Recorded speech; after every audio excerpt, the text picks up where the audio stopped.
Assalamualaikum warahmatullahi wabarakatuh. Jumpa lagi di channel Bang Ipung. Semoga kita semua dalam keadaan sehat walafiat serta dimurahkan rezekinya.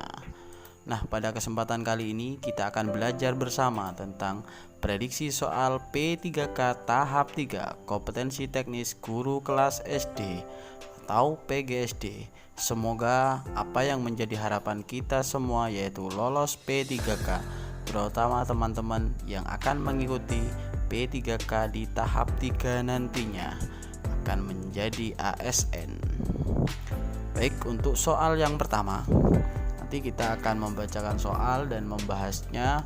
Apabila perlu pembahasan maka kita akan membahasnya nanti ya. Soal yang pertama, untuk menghitung bilangan bulat, media pembelajaran yang paling tepat adalah sebagai berikut, kecuali A. Garis bilangan, B. Kartu bilangan, C. Manik bilangan, negatif dan positif, blok pecahan, dan yang E adalah sampoa. Nah, di sini dalam menghitung bilangan bulat ya, media pembelajaran yang paling tepat. Nah, ini kata kuncinya di sini. Kemudian ini kecuali ya. Kecuali, lanjut pada pembahasan.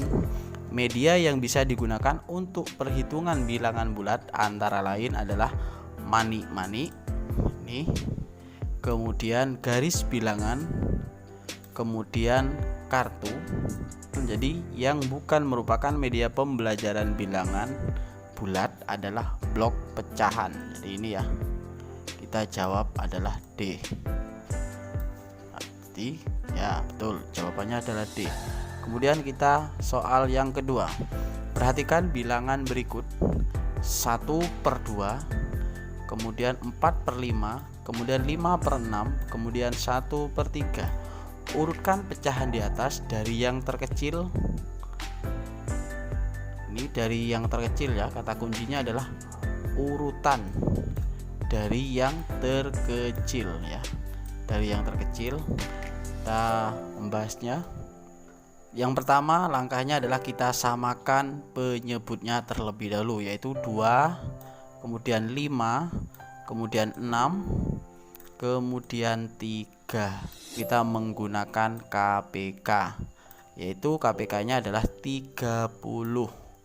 Yang pertama adalah 1/2 ya, 1/2. Jadi untuk mencapai 30 adalah penyebut dari 2 kita kalikan 15, maka pembilangnya juga kita kalikan 15 menjadi 15/30. Kemudian yang 4/5, untuk mencapai nilai 30 maka 5 dikali 6 sama dengan 30.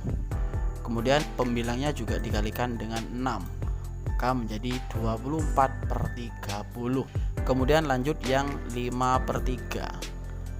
Sama, ini kebalikannya, kalau yang tadi dikalikan 6, kalau yang 6 maka dikalikan dengan 5. Pembilang juga dikalikan 5. 5 kali 5 sama dengan 25. Kemudian yang 1/3 yaitu 3 kali 10, maka pembilang juga 1 kali 10. Lah, dari sini dari 15/30, kemudian 24/30, 25/30, dan 10/30.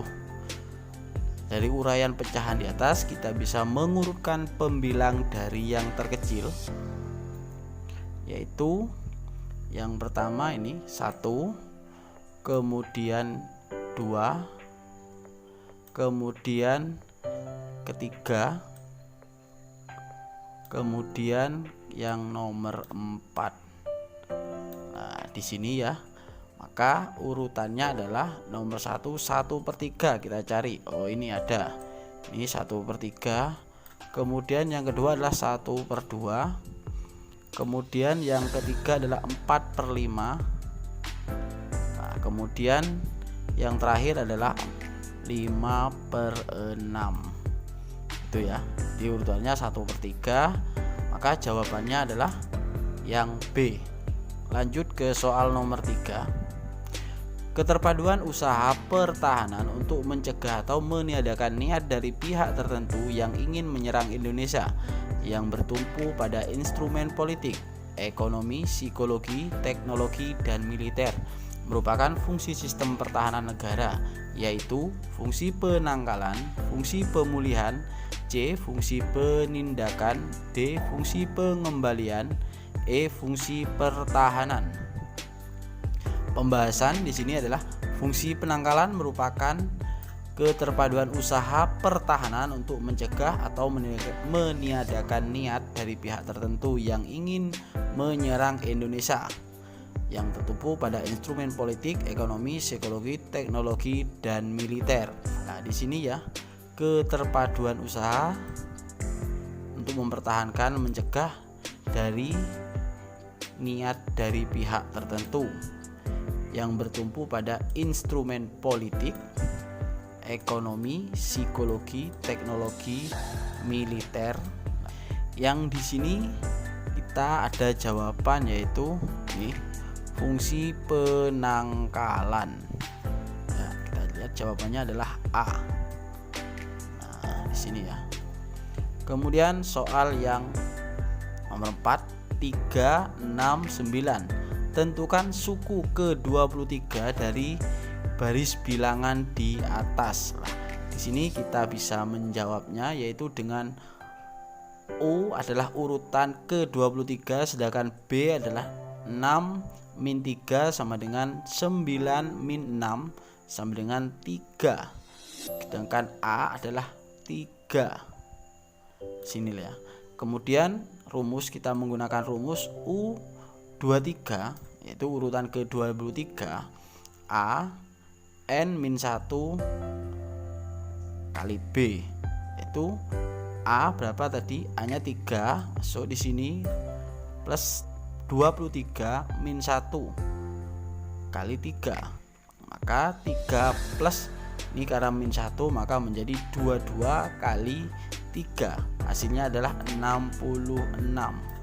Jadi 3 plus 66 hasilnya adalah 69. Dari sini kita mengetahui jawabannya adalah ini ya.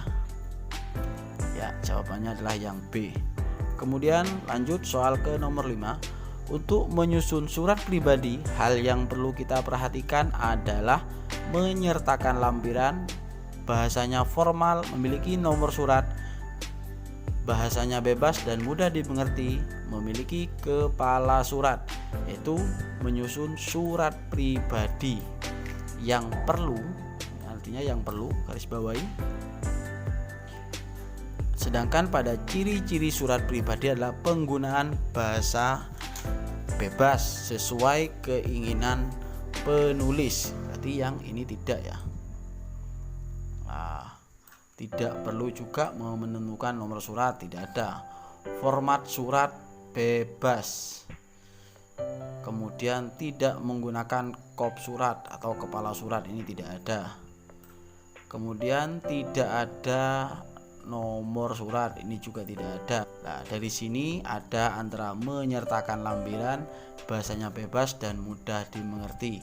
Ini tidak perlu menyertakan lampiran. Ya, jawabannya adalah D ya. Kemudian soal nomor 6. Perhatikan bilangan berikut.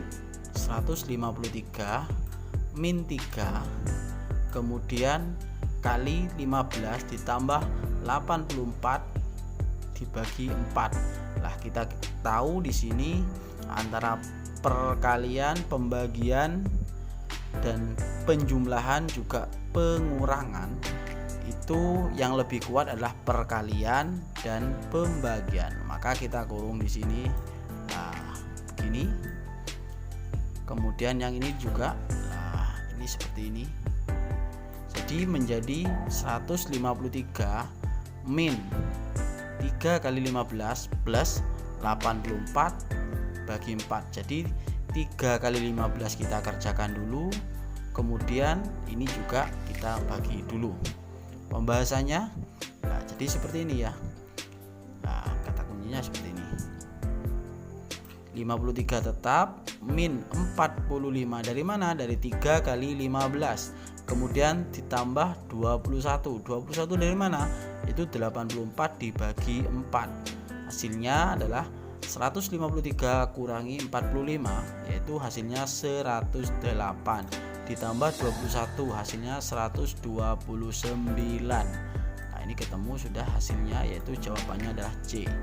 Ya, lanjut soal nomor 7. Seorang siswa mengenakan seragam dengan rok di atas lutut, maka sanksi yang tepat diberikan kepadanya di sekolah tersebut adalah, inilah sanksi yang tepat. Pelanggarannya adalah mengenakan seragam dengan rok di atas lutut. A. Mengeluarkan dari sekolah, menasihati agar memperpanjang roknya, membayar denda, dipersilahkan belajar di luar kelas, menskornya dalam beberapa hari. Nah, siswa yang mengenakan rok pendek merupakan perbuatan yang melanggar norma kesopanan. Ini adalah rok pendek, norma kesopanan. Maka sanksi yang tepat adalah menasehati agar siswa tersebut segera memperpanjang roknya. Nah, di sini ya, B, kita jawab B. Ya, jawabannya B. Berikutnya, nomor 8, ibu membeli 2 celana dan 3 buah kaos seharga 190.000. Ayah membeli 4 celana dan 1 kaos seharga 230.000.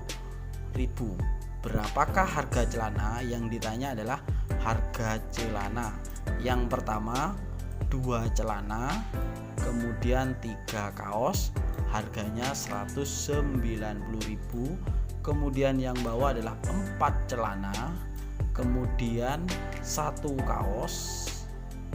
Nah, di sini harganya 230.000, pilihannya 150.000, 100.000, 50.000, 30.000, 25.000.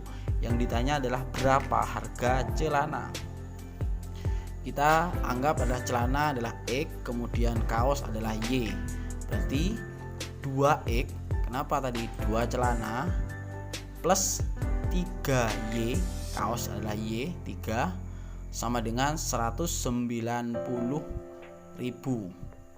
Kita coba kita kalikan 2, maka menjadi 2 kali 2 menjadi 4 ya, jadi ini. Kemudian 3 kali 2 menjadi 6Y, harganya 380. Kenapa? Lah, tujuannya ini kita menyamakan harga di antara salah satu ya.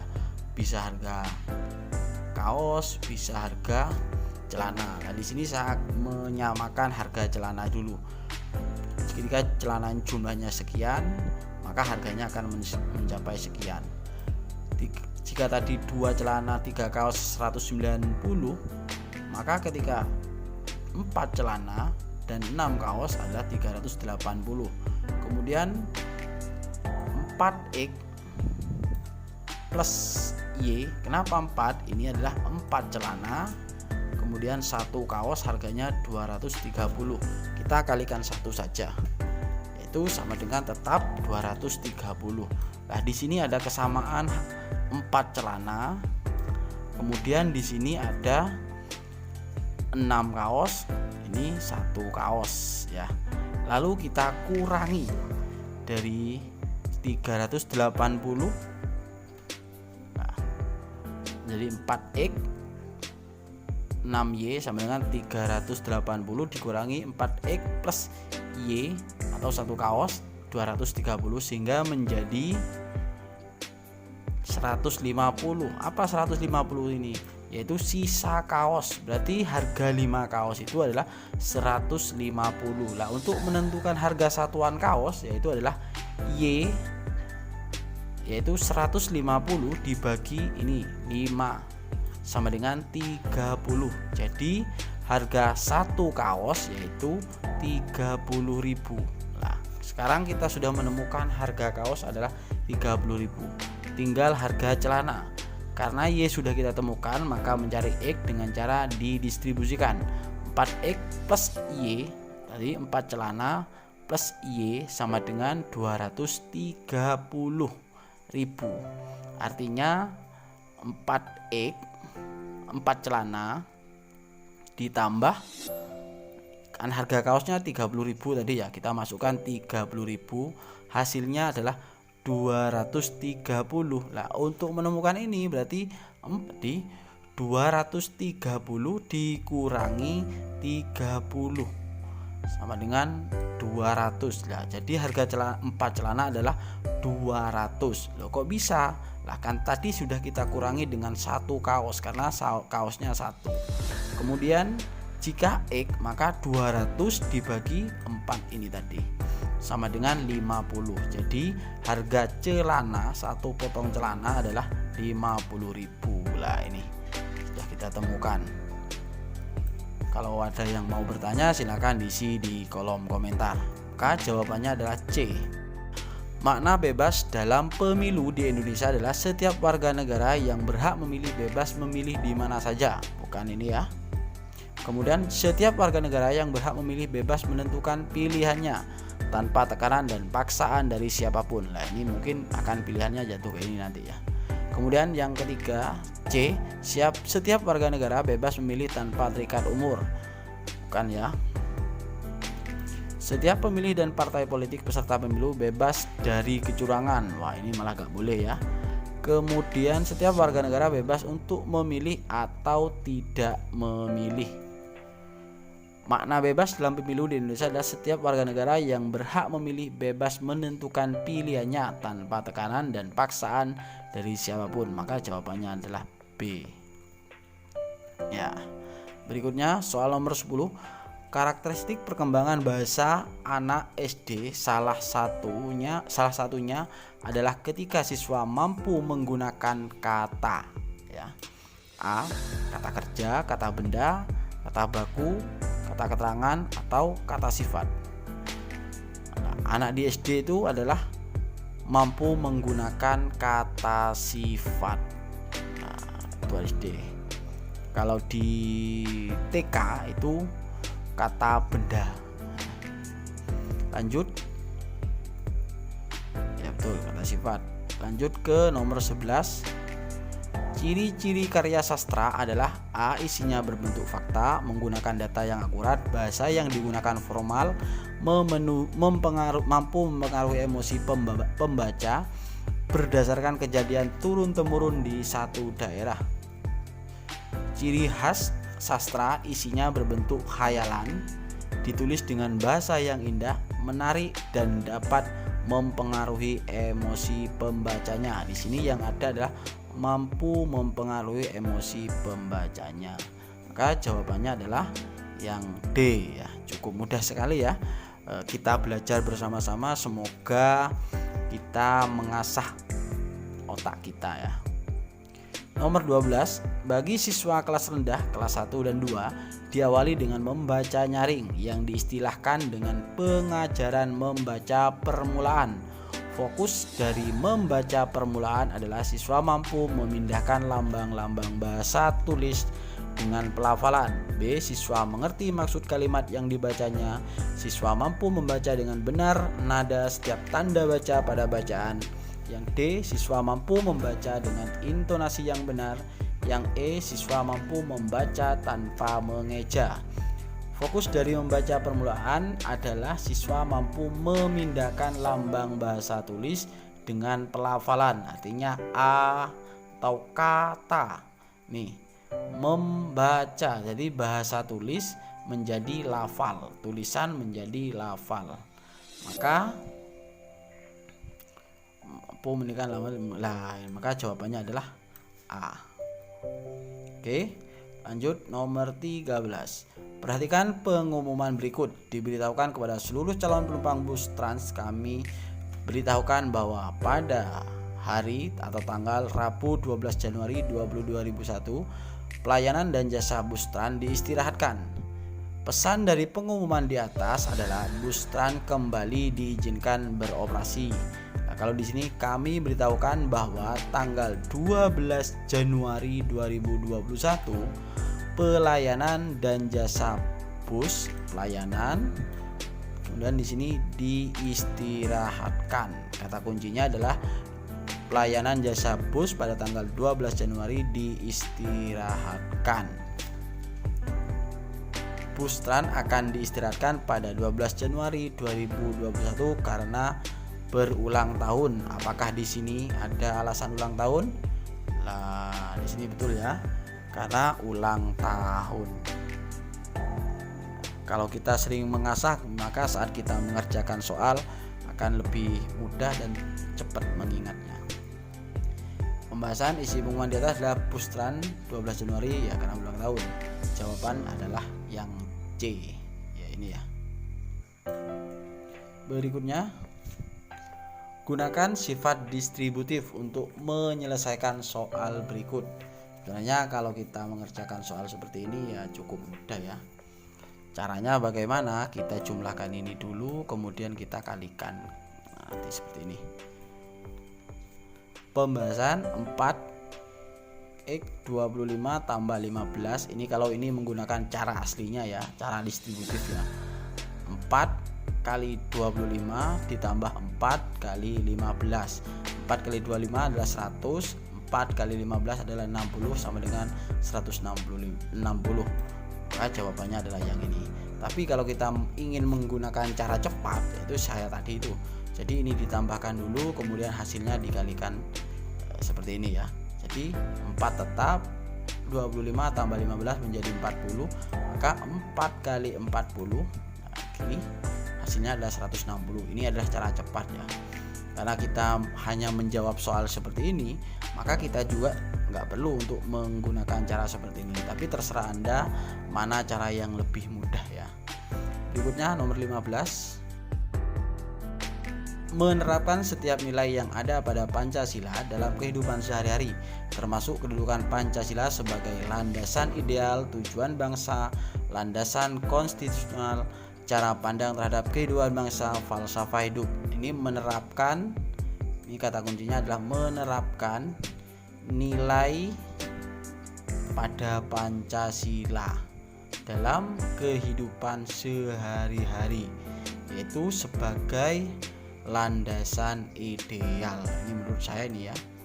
Menerapkan nilai pada Pancasila dalam kehidupan sehari termasuk kehidupan Pancasila sebagai landasan ideal. Jawabannya adalah A ya, yang A. Berikutnya nomor 16. Di bawah ini merupakan contoh proses belajar PPKN tentang kejujuran yang paling tepat, yaitu melatih anak dengan menulis cita-citanya pada pohon impian, memberi suatu permasalahan kemudian diselesaikan secara berkelompok. Ini adalah proses belajar PKN tentang kejujuran. Ini kata kuncinya. Yang C, melatih siswa ujian tanpa ditunggu namun ada kamera tersembunyi. Ini adalah proses pembelajaran tentang kejujuran. Bisa kita melatih siswa yaitu dengan ujian tanpa ditungguin guru, tetapi ada kamera tersembunyi sehingga kita mampu mengetahui dan melatih anak itu jujur apa enggak ya. Gitu ya. Melatih siswa namun ada kamera tersembunyi akan menyebabkan siswa merasa diberi kebebasan penuh. Siswa yang jujur akan mengerjakan semampu dia tanpa berbuat curang, sedangkan yang tidak jujur akan berbuat curang karena merasa tidak diawasi. Setelah ujian selesai, jika guru menunjukkan hasil rekaman kamera kepada siswa, maka siswa yang tidak jujur akan merasa malu dan menyesal sehingga tidak akan mengulangi perbuatannya lagi. Maka kita jawab yang C. Berikutnya soal nomor 17. Tulisan narasi adalah jenis tulisan yang bersifat ilmiah atau non-fiksi. Jenis tulisan dengan urutan waktu awal, tengah, dan akhir. Jenis tulisan yang menerangkan suatu objek. Jenis tulisan yang berisi pendapat. Jenis tulisan yang memaparkan suatu masalah dan solusi. Kita jawab adalah jenis tulisan urutan waktu awal, tengah, dan akhir. Jadi narasi itu urut ya. Pembukaan, isi, kemudian penutup ya. Ada urutannya. 18. Keterpaduan aspek pengetahuan dengan aspek kebahasaan diolah melalui mekanisme psikofisik dan strategi produktif untuk menghasilkan tulisan yang sesuai dengan konteks. Strategi produktif dalam hal ini adalah A. Kemampuan mental untuk mengimplementasikan kebahasaan dengan pengetahuan tentang dunia. dalam konteks penggunaan bahasa, mengomunikasikan segala keinginannya dalam bentuk tulisan, membebaskan anak menulis sesuai cita-citanya. D. Kemampuan anak untuk menuliskan kembali segala yang diberikan guru. E. Kemampuan anak untuk mengartikan setiap informasi yang diterima. Keterpaduan aspek dengan aspek kebahasaan diolah melalui mekanisme psikofisik dan strategi produktif untuk menghasilkan tulisan yang sesuai dengan konteks. Strategi produktif dalam hal ini adalah kemampuan mental untuk mengimplementasikan kebahasaan dengan pengetahuan tentang dunia dalam konteks penggunaan bahasa tulis. Jadi kita jawab adalah A.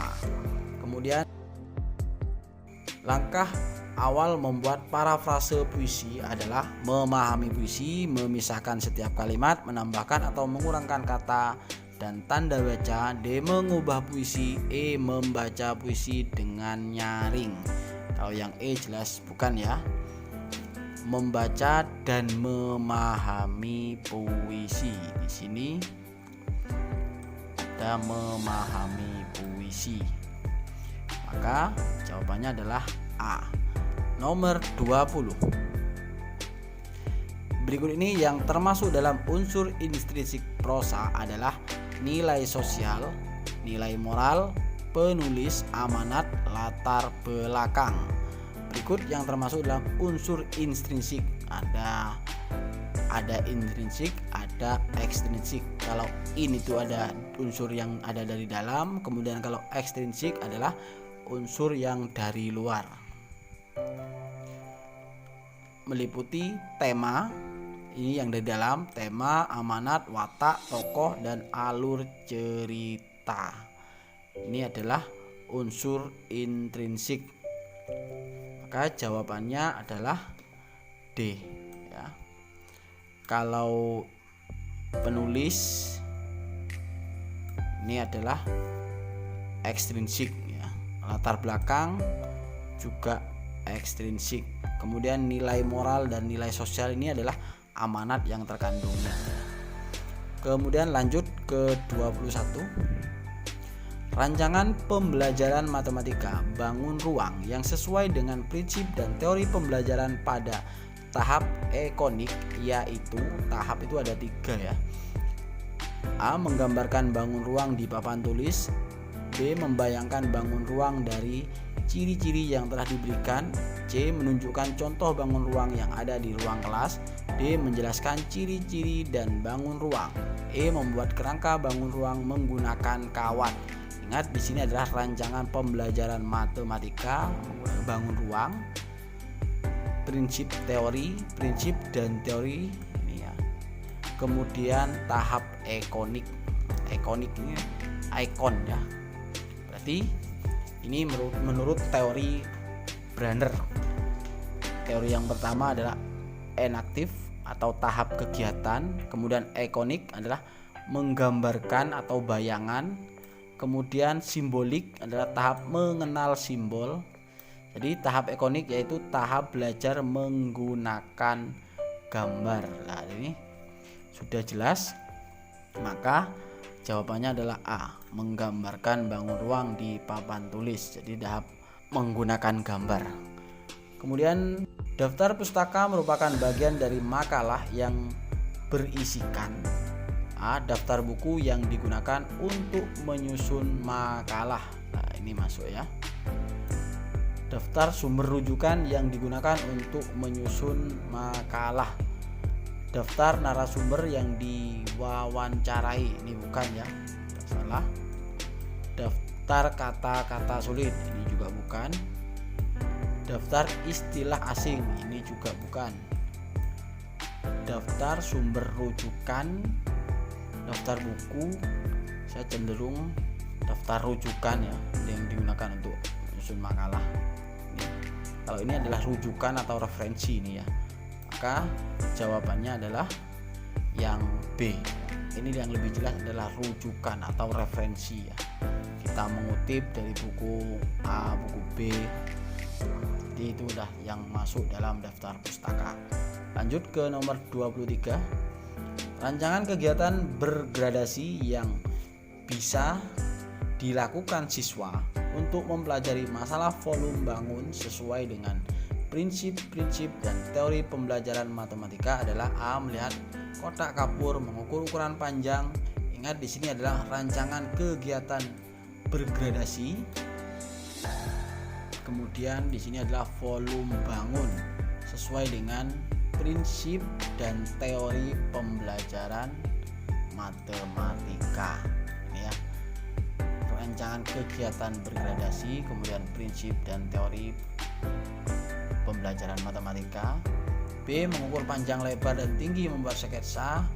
Melihat kotak kapur, menghitung volume. Kemudian yang C. Menghitung volume, mengukur panjang, lebar, dan tinggi, membuat sketsa. Melihat kotak kapur, menghitung volume, menggambar sketsa, mengukur panjang, lebar, dan tinggi. Melihat kotak kapur, menggambar sketsa, menghitung volume, mengukur panjang, lebar, dan tinggi. Ini adalah urutannya, yaitu yang dilakukan siswa mempelajari masalah volume bangun sesuai dengan prinsip dan teori pembelajaran matematika adalah melihat kotak. Setelah melihat, mengukur, kemudian lebarnya berapa, pertama ukuran panjang, kemudian lebar, kemudian tinggi kotak, kemudian membuat sketsa, kemudian menghitung volumenya. Jadi jawabannya adalah yang A. Melihat, kemudian mengukur panjangnya, kemudian lebar, kemudian tingginya, kemudian membuat sketsa dan menghitung volumenya. Itu jawabannya adalah yang A. Berikutnya 24. Pengangkatan kepala desa adalah melalui pemilu. Ini bukan. Pilkades, ini adalah pilihan kepala desa. Yang benar adalah ini ya. Pilkada, pemilihan kepala daerah, ini ada bisa bupati, wali kota, bisa juga gubernur. Jadi ini bukan ya. Kemudian langsung diangkat oleh camat, bukan ya. Kecuali lurah ya, itu oleh bupati. Kemudian melalui musyawarah juga bukan. Jadi jawabannya adalah yang B, Pilkades, pilihan kepala desa. Lanjut ke nomor 25. Pada hakikatnya prinsip demokrasi adalah kerakyatan yang dipimpin oleh hikmat kebijaksanaan dalam permusyawaratan perwakilan. Ini sesuai dengan sila yang keempat. Kerakyatan berarti rakyat sebagai pengambil kebijakan, semua keputusan diambil sesuai keinginan rakyat. Demokrasi harus menghargai rakyat, demokrasi menjamin hak rakyat, kemudian kekuasaan tertinggi di tangan rakyat. Dalam prinsip demokrasi, makna kerakyatan adalah kekuasaan tertinggi ada di tangan rakyat.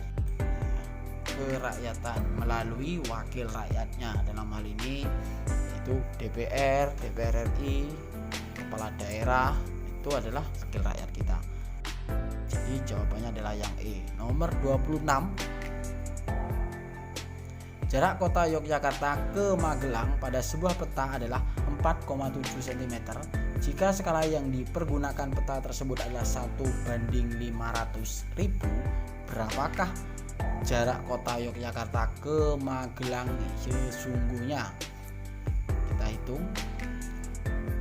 4,7 kali 500.000 sama dengan 2.350.000 cm. Dari cm kita jadikan ke kilometer menjadi 23,5. Maka jawabannya adalah yang E. Kemudian nomor 27.